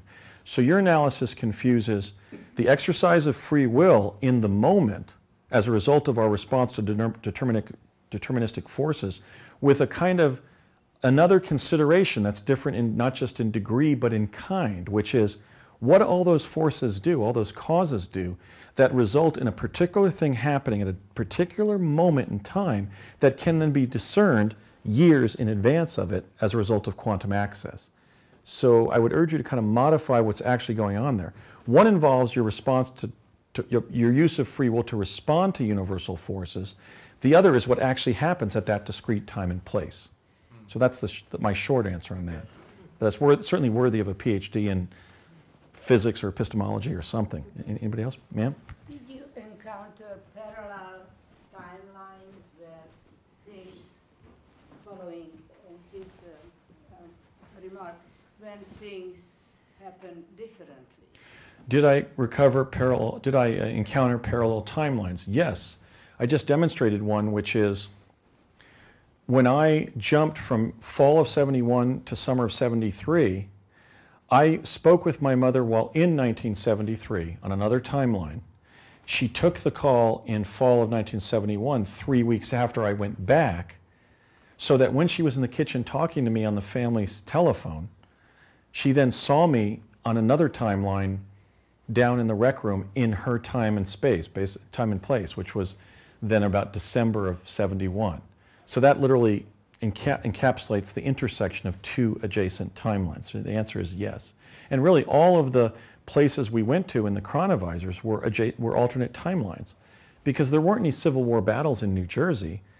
And even if there were skirmishes during the Civil War, none of them occurred in fall of 1970 in Convent Station, New Jersey. So every holographic emission that produced an image of something going on non-locally was literally a moving hologram, which in a sense photographed another dimension, right? But I also were wondering that sometimes an event can happen, like let's say I would meet a person or I will not meet a person. So like this is what I also... Schrodinger's cat happens on alternate timelines, right? Yeah. The cat can either stay in the box or jump out of the box, but on a particular timeline, only one thing can happen. The cat can't do both at the same time. In fact, what we found, just to kind of move a little bit forward on that issue, is basically everything is a three-part decision. Let's say your child is deciding to go to college. What are their real decisions? They can go to college A, right, their first choice. They can go to an alternate, or they can decide not to go to college. You know, I could date a certain woman or propose marriage to a certain woman in alternate or remain a bachelor. Every decision you can frame is tripartite, not dualistic. And I know they found that. And so they were able to kind of map alternate futures of particular people in that tripartite way. Like this person is going to become a lawyer or a writer or an urban planner. Okay, we know. But if you go down one of those timelines and they're working for the New York Times, guess what? That's the timeline where they became a writer, you see? That's that timeline. But in the way that the world originates, every decision is tripartite, not dualistic. And that is kind of I think that's the meaning of like Hermes Trismegistus, the Trinity, and just the whole sort of triune nature of reality actually relates back to that internal engine, that you can either do something, it's alternate, or nothing. Yeah. Right here? Is consciousness part of the technology of the teleportation? No. The teleportation was strictly practical and physical, but consciousness was part of the Montauk Chair experience. It was certainly sort of part of the chronovisor experiences, because in the same way that your preconceptions govern your perceptions when you're experiencing any quantum reality, that was certainly going on. In fact, one of the reasons they wanted to not mind control us, but actually potentiate us as the least mind-controlled children, was the fact that they wanted us to have the best possible instincts, like to determine whether we should smile at somebody or run from them, right? You see? In other words, they wanted the best possible perception so they would get the deepest, most accurate possible time travel from those who they were training to do these time travels. Okay, so we were really being counted on to really have good instincts and perceptions. And so, yeah, we were using everything they could train us, our intuition, our sensing ability. I mean, I was even trained to do things like recognize what somebody's ethnicity was based on their facial shape. I mean, I once went up to a girl at UC San Diego with one of my cousins who was investigating my experiences and said, "You're part French, right?" And she said, "Yes, my mother's French." Because we had been trained how to read ethnicities from faces.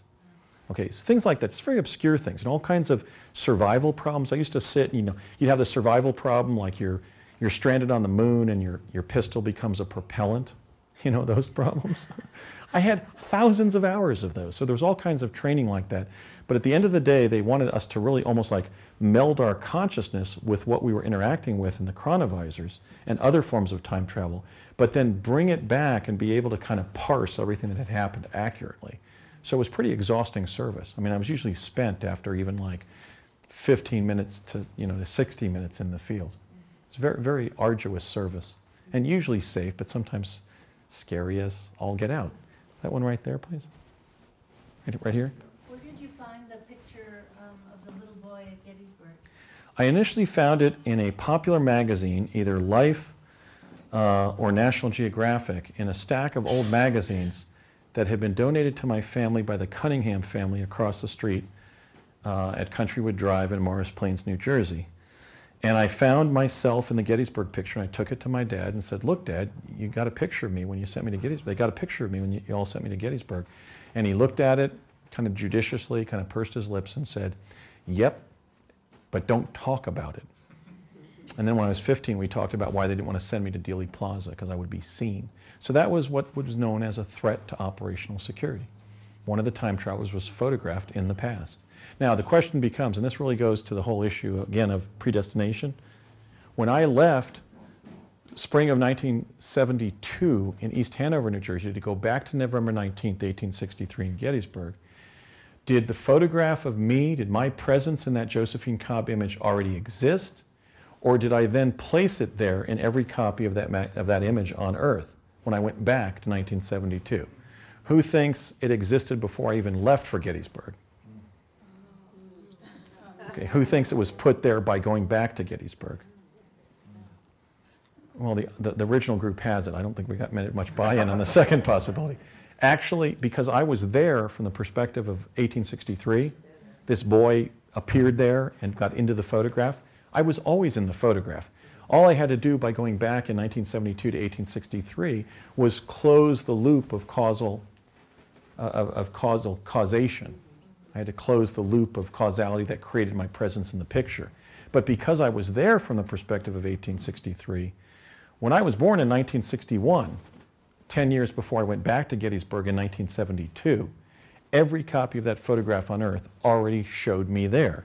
That's why I've been using the phrase that you can't go back to change the past, but you can go back to have an effect or no effect. But if you do have an effect, it just fulfills the effect that you've already done, that has already embedded in the time-space continuum as an event from the perspective of the future you're coming from. But then change the future beyond? You can't change the future beyond. Look, every time you send a time traveler to go to a time before an event to change that event, the event happened with them present and it didn't change anything, you see? So we can't use time travel to change an event, but we can use time travel to provide the retrocausal cause of a known event. So in a sense, when I went back to Gettysburg and was photographed, from the perspective of 1863, I had always done so. From the perspective of 1972, I had to do so. But I couldn't go back and not be captured in the Josephine Cobb image. Why? Because when I was there in 1863, I was captured in the Josephine Cobb image. At the end of the day, when you have the collapse of the wave function, the present, which then becomes the past, as a deeply fixed and embedded element, embedded as a fixed element in the time-space continuum, can only have one outcome. So I discuss this with bereaved people every week at least. You cannot use time travel to go back and save a loved one, tell a loved one to take a different medicine, or change some troubling past event, because let's just assume, arguendo, we now did. I took you to DARPA and they sent you. Well, you were there when the person died, right?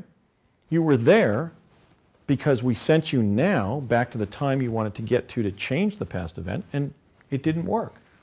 Because now in the future, from the perspective of the future, you can see that the intervention failed. Okay, so you can't use time travel to the past to change a past event. You can use time travel or knowledge of the future to change the future, however, but it's still the future you always changed.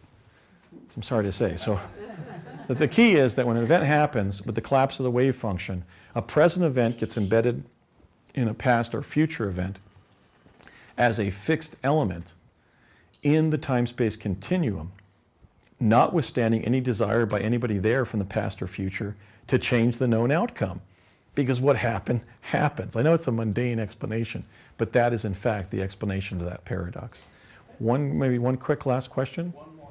Yeah, one more please. Sorry. Anybody else? Yeah, right here. Does that mean that you're going to be president then? If you saw that? I was thinking. It means that if they were being sincere in telling me that I will be. But see, you never know the truth of what people are telling you. And I saw images of myself serving as president when we were going down to Sandia in summer of ‘71, but I don't know if those were from my timeline. I didn't have control of the technology. And then when I was told, they told my dad and Courtney Hunt, for example, CIA, said, yes, Andy, you're a future president. Get ready, mentally and academically and so forth. Learn as much as you can about the world and public affairs and international relations and everything.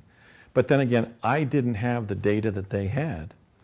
Maybe I run for president and don't win because I'm on the timeline where that happens, rather than the timeline or lines where I do become president. See, at the end of the day, I don't have the dispositive data that reveals to an irrefutable certainty that I become president. All I know is that I'm a so-called person of interest relative to the presidency, because on at least one major timeline that they were able to discern, I reached the presidency. So I'm not copping out or giving myself an out, but I'm just saying that's what I know, that they said, this kid here from New Jersey ends up president, at least on some timelines.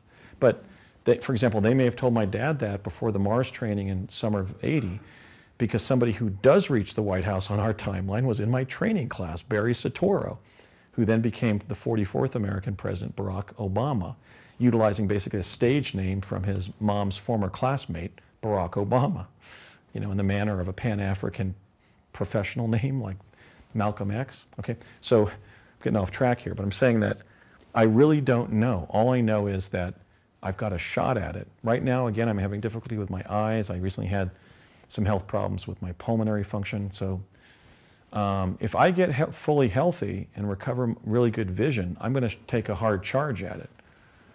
I mean, I don't care. I mean, I know that there's an afterlife. I know there's a God. I know there's a place for me in the next life. Why not go for it?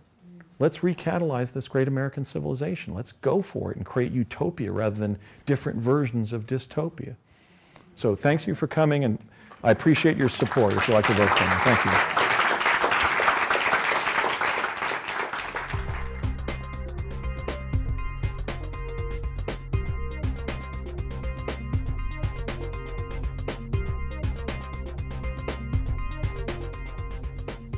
Come discover Rogue Valley Metaphysical Library and expand your awareness about information not commonly available elsewhere. Founded in Southern Oregon's Rogue River Valley in 2002, RVML's unique collection of books, audiobooks, and DVDs has grown to be among the largest of its kind in the world. With emphasis on practical solutions to the world's critical challenges, RVML's mission is providing easy access to information that inspires, heals, and transforms. An annual fee of $30 allows unlimited checkouts of materials on a variety of spiritual, paranormal, and personal development subjects. In addition to the lending library, RVML also operates a media exchange where people can trade items on any subject at no cost. A donor-supported 501c3 nonprofit organization, all donations are fully tax-deductible. Plan to visit RVML in Ashland, Oregon, conveniently located right off Interstate 5, Exit 14, between Albertsons and Rite Aid. Visit the website for complete information and catalog search tool at rvml.org.